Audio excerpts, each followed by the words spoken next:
Happy Valentine's mga kachofa! Nakatanggap na ba lahat ng flowers o kaya naman ay chocolates? Sana all. Sana all na lang ako. Kasi dito sa Korea, hindi uso yung hindi uso yung Valentine's Day kapag February 14. Meron silang White Day. Meron silang tinatawag na White Day dito sa Korea, March yon. Ayan, si Unbet tumingin, nakakain daw. Medyo maingay kasi yung exhaust fan ay naka-turn on kasi natatapos ko lang magprito ng isda. So yun nga mga kachofa, hindi uso dito sa Korea yung Valentine's Day na yung mga babae ay nireregaluhan ng flowers o kaya naman chocolate ng kanilang partner, ng asawa o kaya ng boyfriend. Ang natanggap ko ngayong Valentine's Day ay itong box. Itong box. Kasi bumili ako online ng mga kailangan kong lutuin. Binili ko kahapon online sa Philippine Mart online kasi kailangan ko na magluto kunwari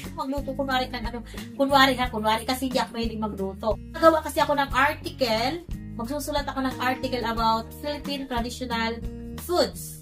Yun ang topic. Kailangan ng pictures yun. Kailangan ng pictures. Hindi pwedeng kumuha ng picture galing sa internet. Mahirap mag-request ng pictures sa mga nasa Pinas. Kasi mga busy. Nakakahiya mag-request doon sa may mga restaurant na mag-picture, diba? Kaya yung ginawa ko, sabi ko sa asawa ko, mag-order na lang ako ng mga pwedeng lutuin.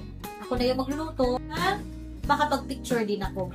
Kasi syempre yung article, mas maganda yung may picture ng pagkain. Kasi yun ang aking gagawa ng article. Yung mga pagkain, yung mga pagkain natin sa Pinas? Yung traditional talaga, hindi yung mga sikat.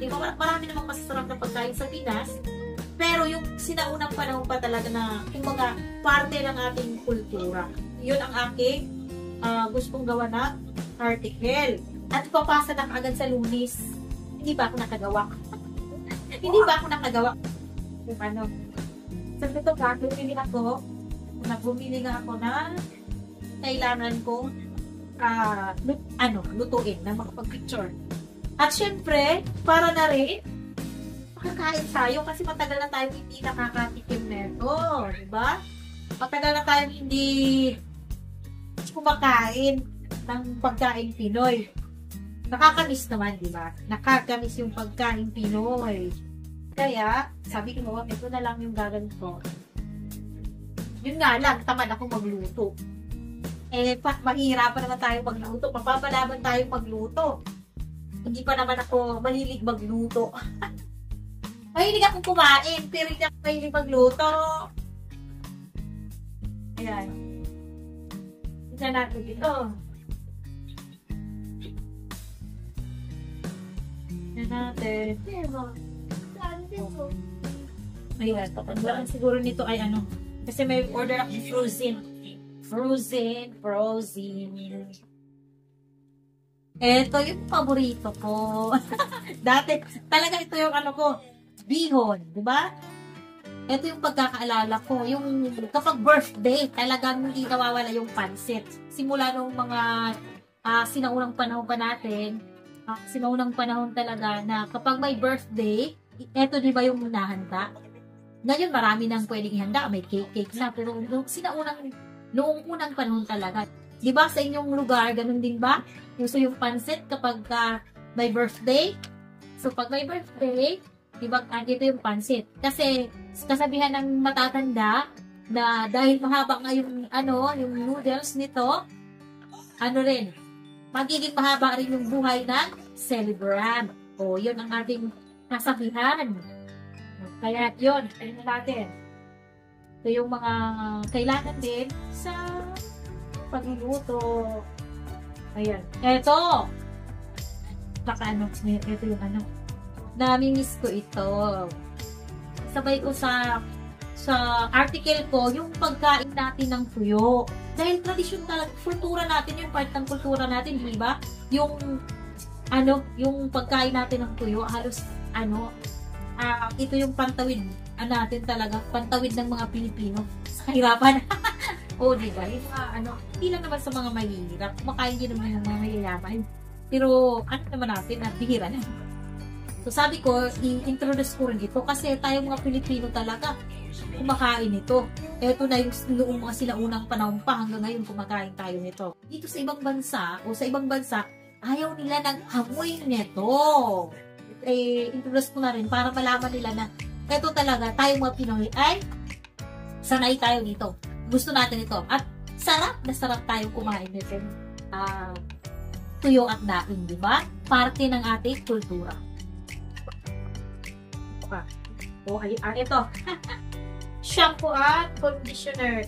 Try ko ulit yung ibang kasi dati nag-sunsilk at walk-in silk. Yan, lagas pa rin yung buhok ko nung yung hair fall, malala. So, eto, try natin to. Mahal. Mahal lang ito dito. Kaya sana mahiyang yung buhok natin. Para masulit din naman. Ito. May sila. Yung nabili ko online kasi nasa worth 120,000 won ito. May palibre sila. Ito yung pinili ko na free nila. Free lang. Yung Lego. Lego, sabi ko, mahilig si Yedon. Yedon na. Changnang gabichi. Di ko muryo ya.